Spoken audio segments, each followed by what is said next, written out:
Welcome to the Rim Break Rodeo. We hope this video helps. You start by preparing the console and the game.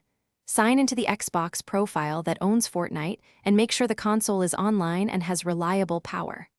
Once done, close Fortnite fully, highlight the game, press the menu button, then choose Quit. This frees the update system to check files. Then navigate to My Games and Apps so the console can register the closed app. Make sure background downloads are allowed so the update can begin automatically. Next, trigger and verify the update check.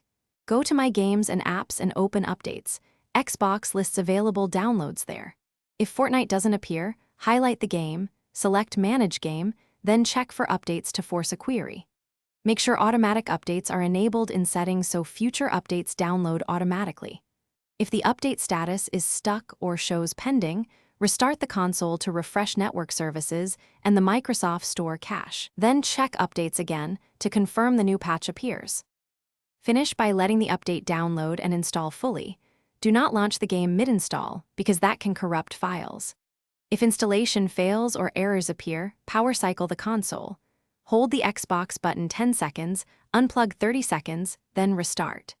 If problems persist, clear persistent storage in settings or uninstall and reinstall Fortnite, making sure cloud saves are synced so you don't lose progress. One key tip: check Xbox Live Service status if downloads repeatedly fail.